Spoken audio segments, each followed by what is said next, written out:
you'll see all around the airplane are these little American flags. These little American flags are here to symbolize battle damage. So this is actually patch from shrapnel, a bullet hole, anything. And you'll see as you walk around the airplane, this airplane is absolutely littered with these patches from battle damage. And so we've tried to tag some of the areas with little American flags. You can see in the engine cowling, really they're just everywhere. I don't know exactly how many there are. There's probably 40 or 50. Not a beauty contest winner, but the de Havilland Caribou, an aircraft that was very heavily engaged in the Vietnam War. And while she's perhaps not the prettiest of aircraft that you will see, there's many a soldier in Vietnam who would be grateful to see that sight coming over the area where he was perhaps surrounded by Viet Cong or small special forces fields way out there where they could be surrounded by the enemy and the only succor they had would come by the Caribou. In the centuries since powered flight began, thousands of models of aircraft have come and gone. All but a handful of historic planes have been consigned to the scrap heap or the museum gallery. But there exists a core of devoted enthusiasts keeping the world's greatest aircraft operational and often still flying. These are the stories of those machines and those people making history come alive. Each one a plane resurrection.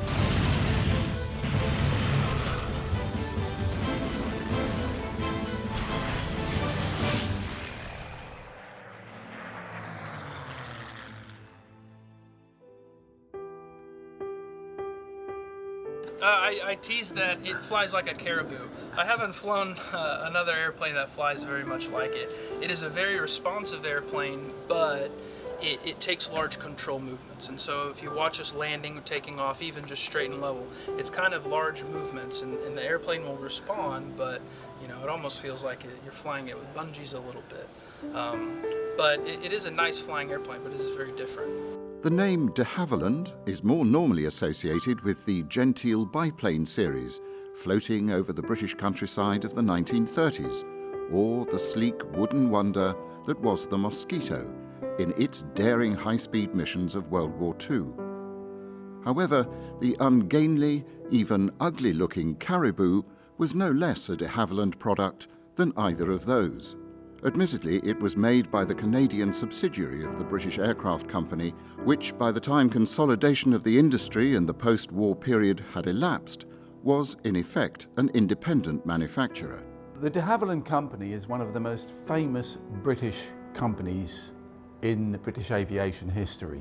It was a dynasty involving the de Havilland family and an amazing range of aircraft, most notably, of course, the de Havilland Mosquito.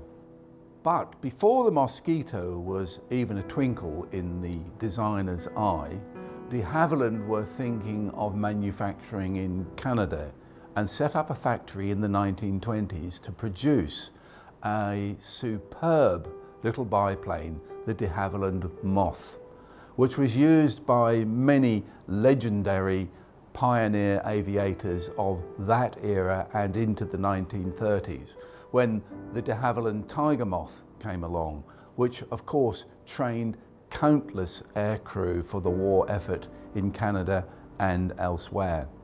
The de Havilland factory went on to produce a series of successful post-war aircraft, the de Havilland DHC-2 Beaver, the DHC-3 Otter, and for the Vietnam era, the DHC-7 Caribou. The company had learnt its short takeoff and landing trade with the in-house designed single-engined Beaver series, of which the US Army acquired almost 1,000 for observation, communication and liaison use. When the Americans issued a type requirement for a short takeoff and landing transport aircraft in the late 1950s, de Havilland responded with the DHC-4 Caribou, a high-wing, high-tail design capable of hauling small vehicles or 32 troops, and with a split rear loading door and ramp arrangement that also allowed paratroop deployment. The US Army was delighted with the design from the outset and ordered 169, variously known as the AC-1, CV-2 and finally the CV-7.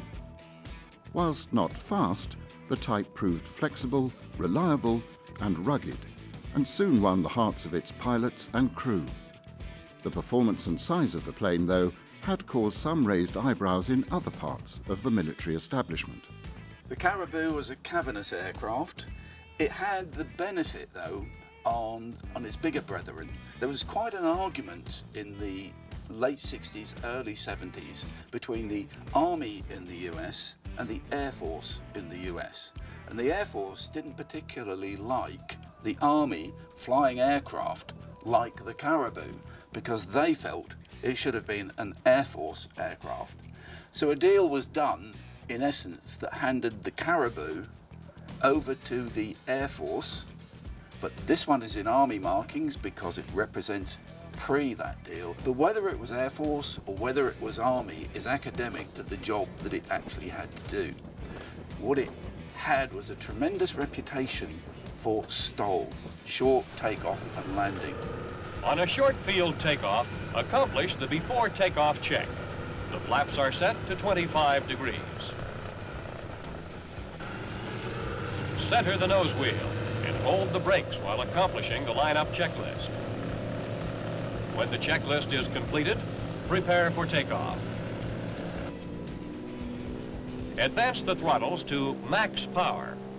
This beast could get off the ground in about 800 feet, and for the dirt strips with special forces operating in remote regions of Vietnam or Cambodia or Laos, then they might need supplies.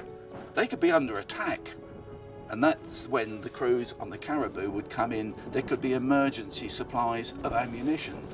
There could be emergency supplies of medicines that would save lives. But they had to make it low, they had to make it slow to make sure that the containers came out of the back of this thing and landed where they wanted them to and did not give Charlie, the Viet Cong, a gift. The big mover in Army air transport and a highly dependable and versatile workhorse for rugged airlift operations is the twin-engine Caribou. This remarkable craft will provide swift, medium-range airlift for 32 combat troops and their equipment, or a full 6,000 pounds of priority cargo. And its ability to take off and land on short runways in remote areas is amazing for an aircraft of this size. The Caribou is one answer to the Army's need for its own means of accomplishing large-scale air movement of troops and supplies. As the largest fixed-wing aircraft presently used by our ground forces, it has proven itself to be a vital factor in the Army's ability to react instantly to a developing situation, and to do so in sufficient force to make that reaction decisive. The Caribou, the ugliest of aircraft one might think, performed an amazing job. It would fly sometimes 8, 10, 20 missions a day, hopping from one place to another, delivering essential supplies. And in the rule book of the time, there was a phrase SOP, Standard Operational Procedure. And if a crew were going under SOP conditions, everything by the rule book they would fly in their Caribou. If they went to phase 2, it was a situation where a unit was engaged in combat, then SOP, they were told they could bend the rules. Under phase 3, if a Caribou crew got this phase 3, stage 3 emergency, then quite literally they threw the rule book out of the window. It was to take the Caribou in day or night and deliver essential supplies to a beleaguered unit. Sometimes, of course, light-heartedly, the Caribou may be painted up as Santa Claus, with the appropriate artwork adorning the nose of the aircraft, and it could cock a snoot in a way at its bigger brother, the C-130, because it could get into places and deliver presents where the C-130 just could not go.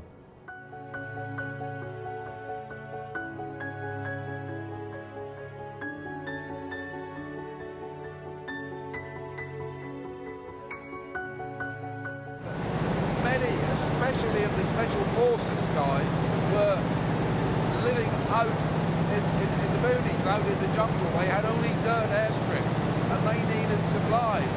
And the aircraft that could do it for them with a decent capacity would be this one.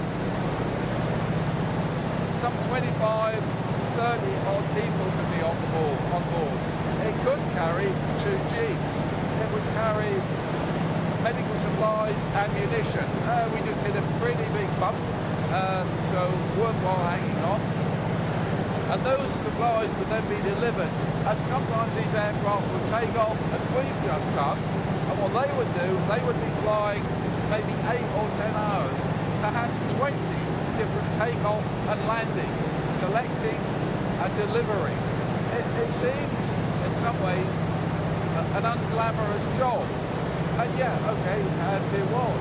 But other times it would be very dangerous, quite apart from glamorous, especially if you were going forward and supplying a special forces camp at night, and you would be going in the dark.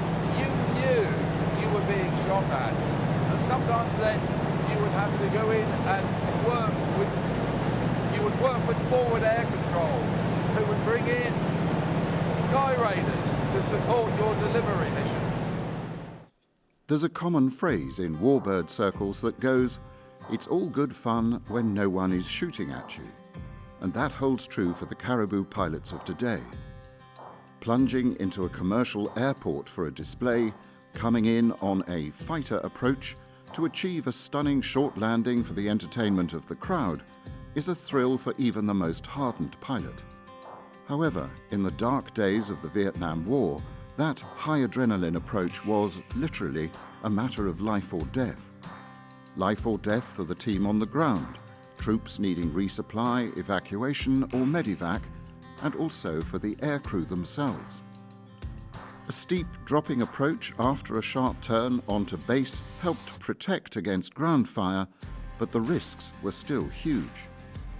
Once on the ground, there was no guarantee you'd take off again without a hail of enemy fire, and for that reason, the US military invested heavily in training. And, as we'll see, that training still holds good 50 years on. As a C-7A crew member, your mission will be to fly men, equipment, and supplies into short, primitive runways. This demands special landing and takeoff procedures. In this case, we'll fly a standard short-field landing pattern. Prepare for your final approach by keeping the downwind leg close to avoid ground fire and initiate the before landing checklist. Pull the power back to 18 to 20 inches of manifold pressure.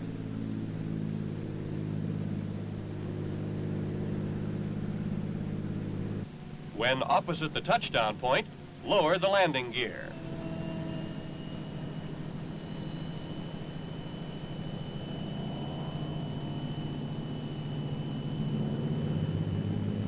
As the airspeed decreases below 105 knots, the co-pilot sets the flaps to 15 degrees at the direction of the pilot.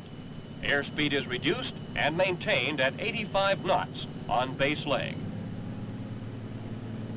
Nearing the final approach course, the pilot calls for 30 or 40 degree flaps and turns to final. On this approach, the pilot calls for 40 degrees. Now complete the before landing checklist. The prop lever should be moved to full increase RPM position. The hydraulic pressure is checked normal and the gear is rechecked down. On final approach, slow the aircraft to the short field threshold speed. This speed is normally established at a point 1/4 mile from the end of the runway. Use pitch control to maintain airspeed, adjusting throttles as required to maintain the glide path. A 400 to 700 feet per minute rate of descent should be flown, and the touchdown should be from 100 to 200 feet from the end of the runway markings. On this approach, the pilot aims for the touchdown area on a landing zone outlined by marking panels. Just before touchdown, slowly close the throttles to idle and apply a smooth, continuous back pressure to the yoke. Don't be surprised if you feel the light stick shaker. As the main gear touches down, move throttles into reverse thrust range and apply intermittent braking to stop the aircraft. Before dust and debris are blown forward of the engines, bring the throttles out of reverse range. The Caribou is a contemporary of the legendary C-130 Hercules, and both first found deployment in Vietnam. Both also featured an innovative split cargo loading door and ramp arrangement under their heavy upswept tails, the upper section retracting into the tail underside, providing headroom for arriving or departing vehicles and troops via the lower inbuilt ramp. Whilst it's commonly thought that this was pioneered on the Hercules, in fact both designs can trace their heritage back to the aborted but innovative Chase XCG-20 combat glider, which itself spawned the Hercules' smaller brother, the C-123 Provider. The Caribou's modest size by comparison, just around a third of the carrying capacity of the Hercules, proved to its advantage though, operating where the super freighter could not. The design also meant that flying with the rear upper cargo door open carried little by the way of drag penalty, compared to an open side door on other types. This configuration provided a superb range of view for loadmasters, dropping cargo by parachute, landing site reconnaissance, or indeed covering fire from troops on board. Quick walk around of the airplane. You know, we normally start at one spot. We let the ramp down. We kind of come along here. We make sure, normally this door is open and we have a ladder we can get in and out of. So we make sure these bolts are on, because this is what the door we pull when we do paratroopers sometimes. Aside from that, we've got a lot of just general condition. As you can tell, the airplane's very tall. We have some blowout discs for the fire suppression system.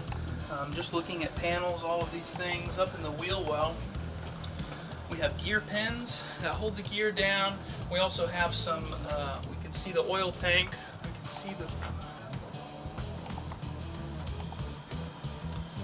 we have a fuel sump here that we use to sump the fuel. So kind of general condition, any leaks, locks for the gear, things of that nature. And as we come back around, we have two more fuel strainers. Two more fuel strainers here we check. And then just the entire length of the wing for general condition, nothing too fancy though. As we come back around to the front, this airplane has a lot of pitot tubes. So what these were used for is the airplane actually has an auto feather system that measures the thrust coming off of the propeller.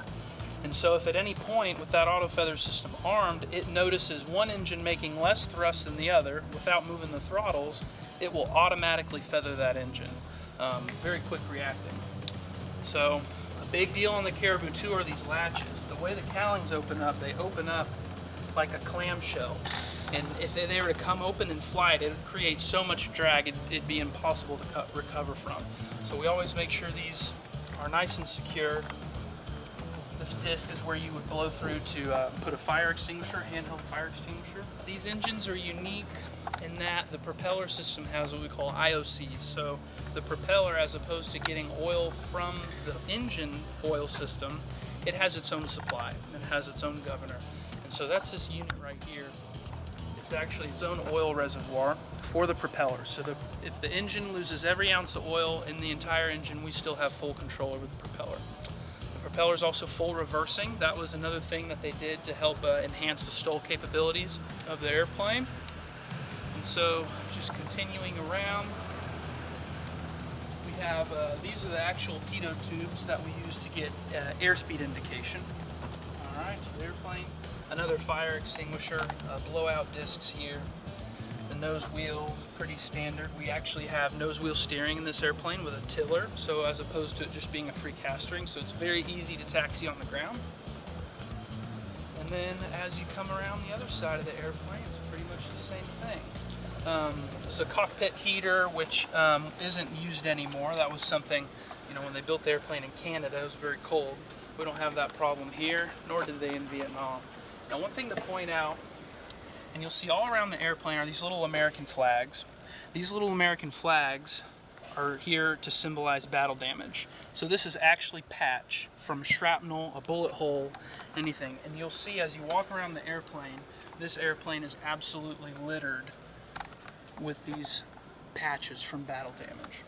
And so we've tried to tag some of the areas with little American flags. You can see in the engine cowling, really they're just everywhere. I don't know exactly how many there are. There's probably 40 or 50. The Kavanaugh example of the Caribou is a genuine combat veteran, as evidenced by the patched bullet holes adorning its fuselage. It served in 1967 with the 61st Aviation Battalion, and like many Caribou, it flew around doing its often mundane duties, frequently coming under fire. And very often the crew would not realise the aircraft was receiving hits. Sometimes they may get a faint popping as bullets went through the fuselage. But as long as it hit nothing vital, the old Caribou slogged on. When they operated them back in Vietnam, there was so much more auxiliary equipment on the airplane. There were heaters, cabin heaters that actually burned fuel. There were a lot more systems on the airplane that could have been more prone. Nowadays, the airplane is relatively stripped of all of its auxiliary equipment. We just have the basics to, do air shows and be able to display it. No one who's ever flown in a Caribou will pretend the aircraft is either quiet, vibration-free, or indeed particularly comfortable. Few of those attributes were of any concern to the military users of the type or the civilian cargo carriers who bought them. De Havilland, though, never slow to grasp a commercial opportunity, had other ideas in their sales brochure of 1962. At that point, they were touting the DHC-4 as not just a flak-absorbing, short-field, frontline combat aircraft, but also as an economical short-haul airliner equipped with, in their words, spacious seating, extra baggage space, a galley and a toilet. The kitchen and WC might have been appreciated by the troops on multiple combat missions, but most Caribous rolled off the production line without the luxuries, and the prospect of the commuter-bearing DHC airliner would remain unfulfilled until the advent of the hugely successful Dash 7 series years later. The single most appreciated item of the Caribou, though, and one that defined its performance, is to be found outside the cabin. But the flaps down, we have 40 degrees of flaps all the way from the root all the way out to the wingtip. The ailerons droop down. And what that does is it creates such a nose-low attitude when you come into land that an easy thing to do is to touch down on the nose wheel first, because it takes so much flare to bring the nose all the way up and set the mains down first that it's easy to strike the nose, and that could cause damage to it. It's not meant to take that kind of brunt. Soon you will be flying the C-7A Caribou in remote, underdeveloped areas of the world. Short, primitive runways hacked from the jungle and desolate terrain make these parts of the world Caribou country. With a short field landing capability, it often is the only timely means of delivering much-needed supplies and men to forward areas. Two powerful Pratt & Whitney R2000 engines up there, piston engines, a rugged undercarriage, because it needed to be operating from rough airstrips, from tough terrain when the aircraft landed. Sometimes landed, of course, and they would be shot at while they were taxiing, trying to offload supplies. Bullets coming in from Viet Cong over in the trees in the jungle. Mortar rounds coming in. Crew desperate to get their supplies delivered, and then, putting it bluntly, get the hell out of there, because it was too dangerous. You would not want to lose the aircraft and crew. These things were vitally needed. They were tough. They took a lot of punishment, but sometimes, inevitably, they would get shot down. The Caribou had the look of, at the time, a very modern aircraft, with its upswept tail and high wing. However, when it comes to battlefield integrity, there was no substitute for using tried and tested parts in mission-critical areas, namely the engines. The Pratt & Whitney R2000s fitted to the aircraft were first developed in 1942, but their actual lineage goes all the way back to a decade earlier. The layout of the Double Wasp, in its original R1830 configuration, powered tens of thousands of B-24 Liberators, Wildcats and Catalinas. The more powerful version, fitted to the DHC-4, was no less rugged than its predecessor and had the added reassurance of being known to resist all manner of abuse and damage in combat.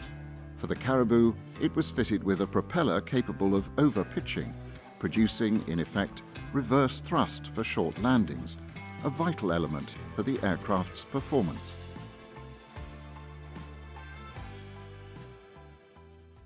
Like many veterans from any war, those that fought in Vietnam have their memories, and often, perhaps under the heading of what happened, look back. And Jerry Callahan does exactly that when he speaks about a 1967 crash landing in a Caribou.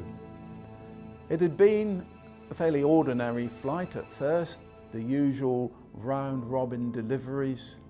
On approach to Canto Aerodrome, they had problems. The fuel indicator for the right engine dropped quite markedly.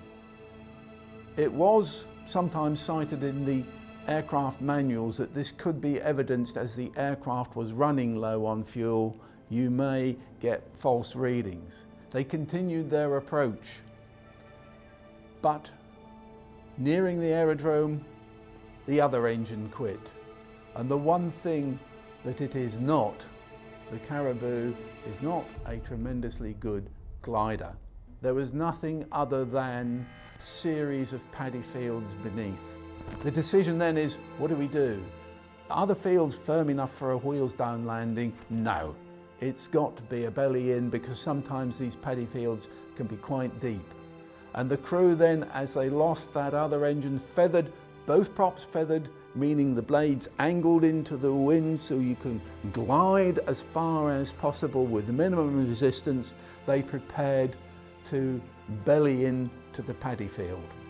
The crew worked together remarkably well. The pilot, Ken Chrisman, selected the best that they could achieve for gliding the Caribou into a crash landing. But there was nothing he could do to prevent the descent of the aircraft so that it clipped the top of some surrounding trees moments before it impacted into the water. Chrisman flared the ungainly Caribou to gain the maximum that he possibly could, using as much of the belly of the aircraft as possible to absorb the impact with the water. Callahan just remembers that impact, the shuddering, the jolting as they slithered, and then everything seemed to go black inside the aircraft. Had they actually gone under the water, the situation was desperate, and for those few, I would have said panicky, but perhaps not, because the crew were disciplined. For those few moments, there was that, let's get out. He opened the window and there was daylight. The aircraft was sitting proud of the swamp. It had just splattered mud over everything and blackened the whole interior of the Caribou, giving you that startling, are we underwater moment. Callahan looked round and realised what had actually happened. The aircraft had skidded and slithered along, then turned round through 180 degrees. So the big open door at the back had acted like a scoop and scooped its way through the paddy field, pulling mud into the fuselage.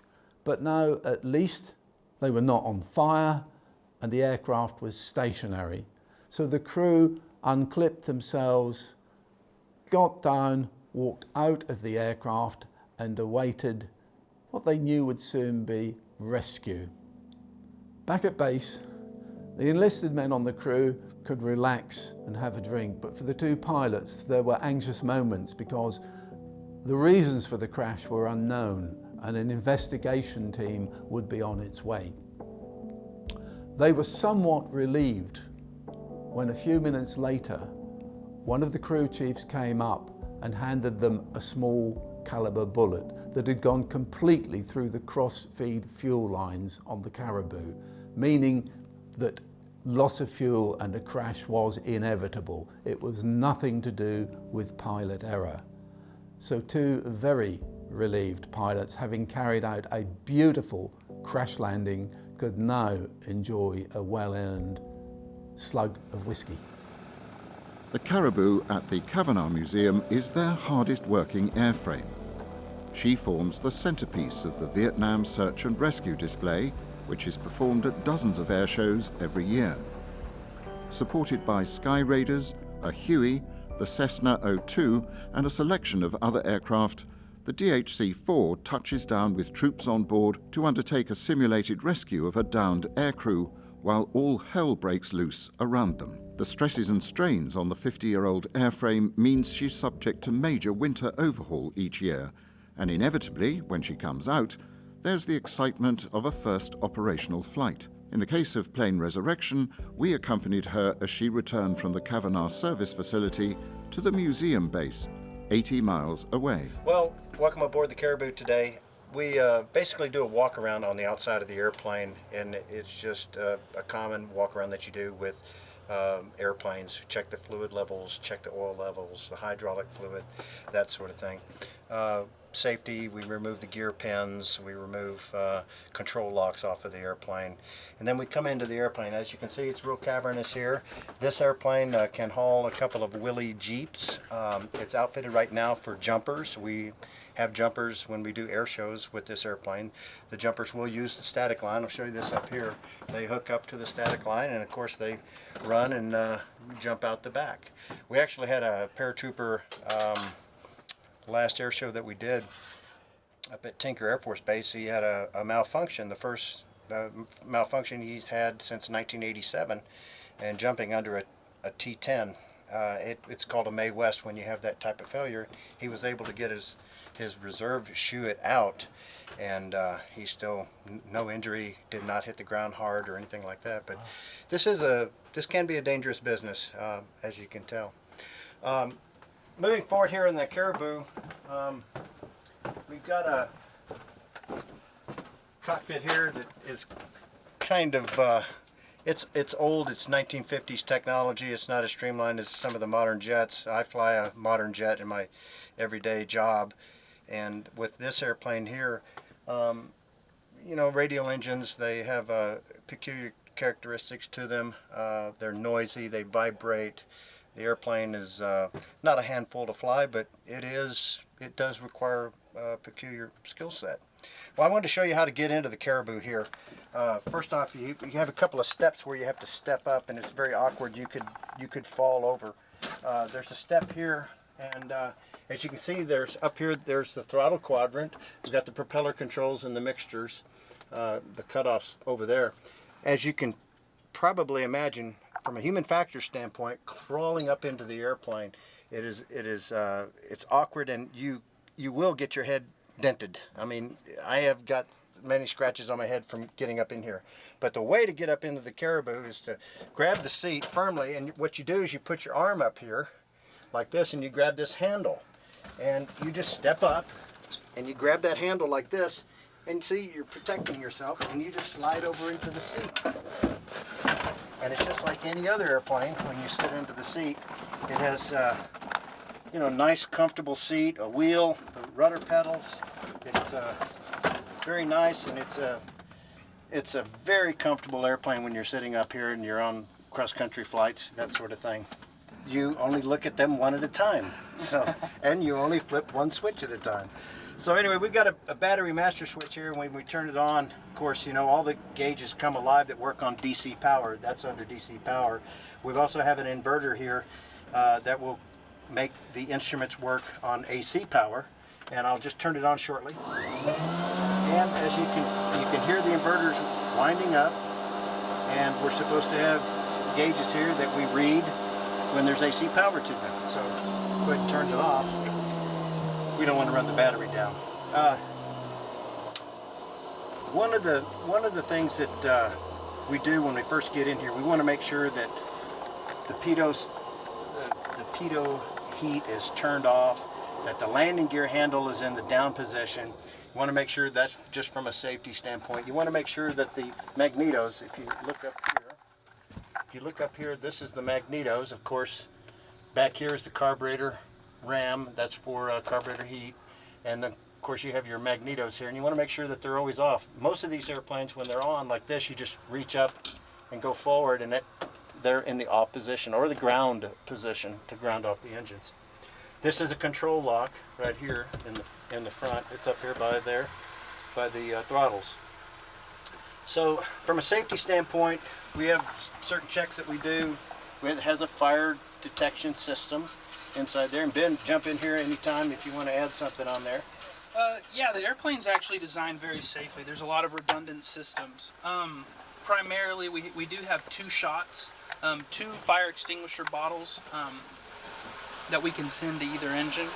And so those are these T-handles here. So in the event of an engine fire or something that's caused the engine area to heat up, these will light up. We'll be able to pull them and blow an extinguisher. They also have full feathering propellers. Something unique to the Caribou is it has an auto feathering system. As I described earlier in the walk around, we can arm that right here, and what it will do is these 2 gauges here actually show us thrust. So it's measuring the airspeed behind the propeller in comparison with the airspeed of the aircraft. And so it gives us a percentage of thrust that we're getting. Anyway, all that to say, if it detects a loss of power in either engine, it will feather the offending engine or the failing engine.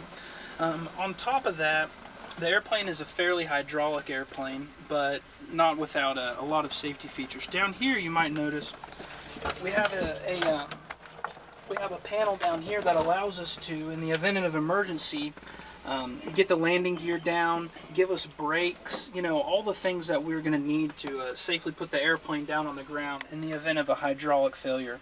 Very redundant. There's air power or air bottles to blow the gear down.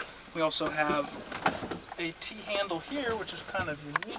We pull that, and what it does is releases the up locks on the main gear, and they just free fall down into the wind. So there's very few situations that you're afraid of in the Caribou. It just was designed well. It flies easy. The single engine speed is very low because it has such a massive rudder, over 30 feet tall. We have a lot of control authority, and it's just a great airplane to fly. It's a lot of fun. This mission today would be what they called routine. You fly by the rule book in Vietnam, you follow basic aviation rules. The other category would be combat essential. We're winning, but we need a bit of help. And then there's the emergency. We're fighting and we're losing, and we need help, but bad. And that's when the Caribou crews would take tremendous risks as they came in low, slow, collecting bullets as they flew to try and deliver the essential supplies that would be perhaps saving the lives of an embattled base somewhere in Vietnam, time after time after time. We're on board the C-7 Caribou. Engine started, the ramp's up. We're now getting ready to taxi round the takeoff. You can see down there the crew, the cabin up front, everything stowed, tied down tightly, including us.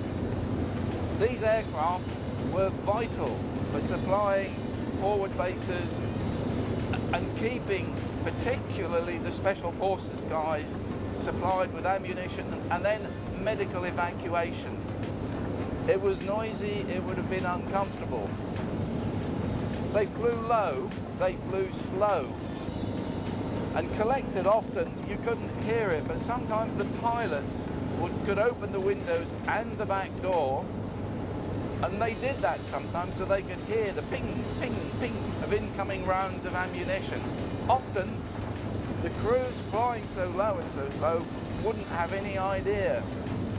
But sometimes, as has happened, you get an engine failure and it turns out to be often just one round of ammunition, an AK-47 round hitting a lucky spot if you happen to be VC North Vietnamese Army.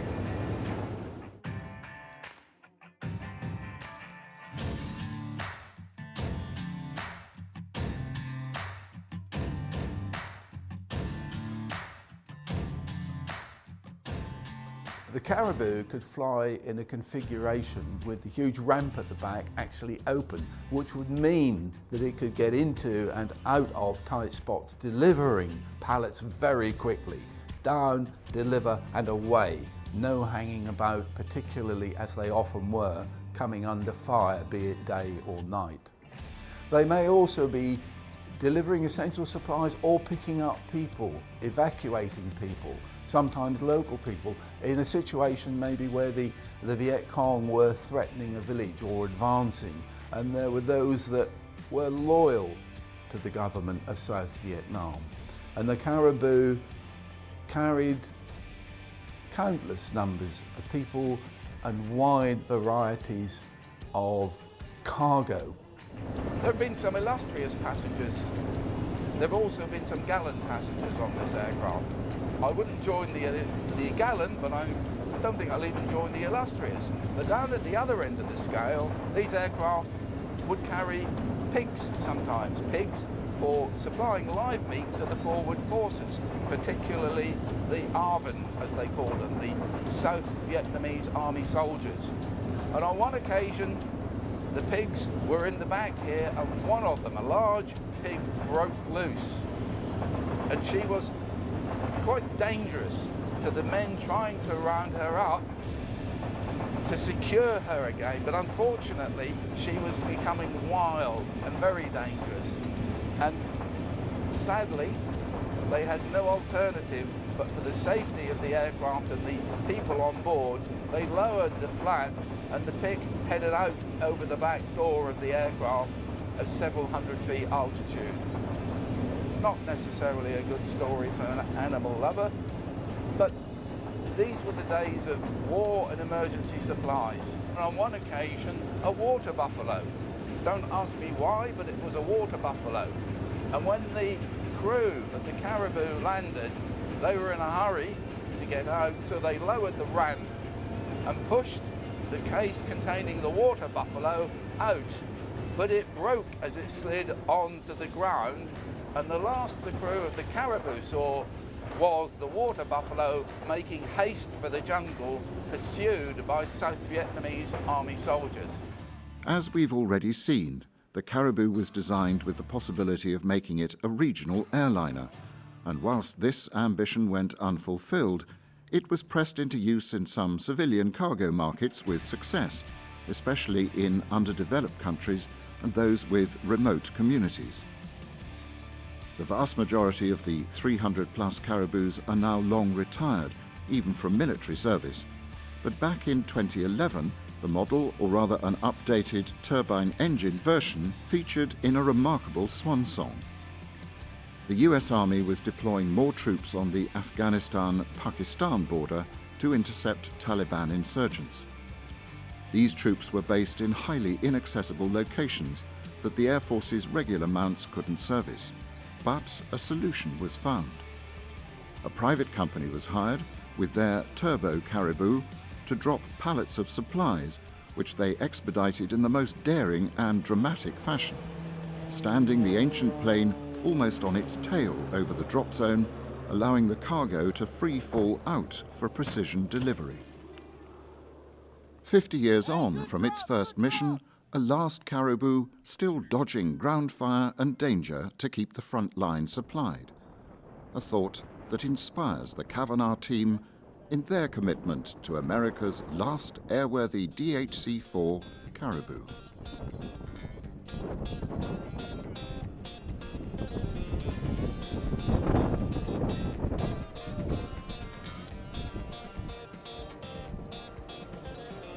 Legend Apache, you are still clear. You are still clear. Continue in.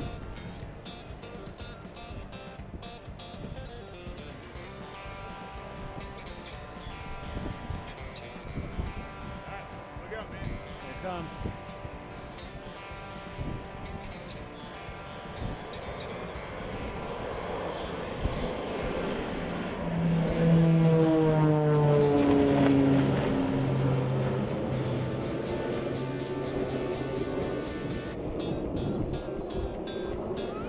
Legend Apache DZ, good drop. Hey, you guys got some serious cojones.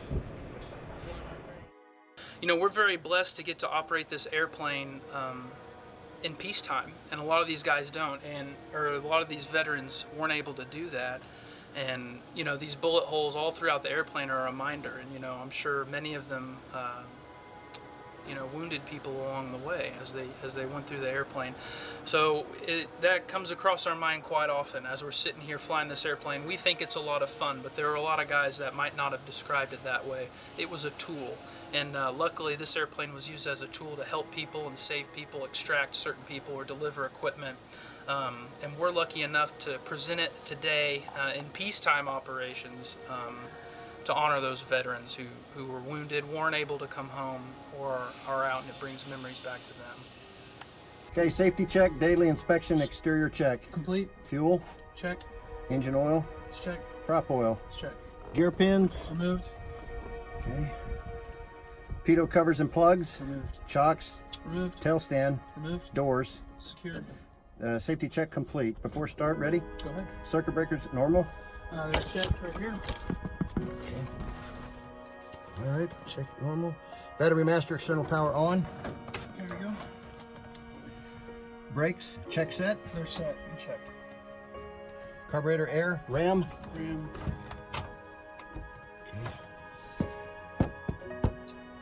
Fuel and oil shutoffs. Right here.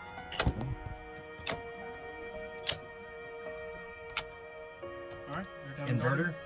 Inverter. Fuel panel check. This previously check. Fire detection. Fire detection test. Let's check. Inverter off.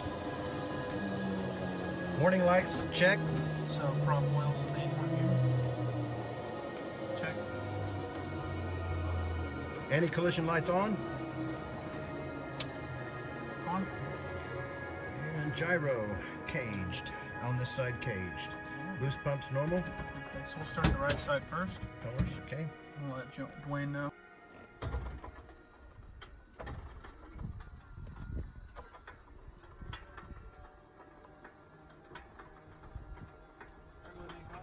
It's hot.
The Caribou takes its place in the history of that conflict, not glamorously, but boy, did it work hard. And those crews deserve their place in the history of the Vietnam War.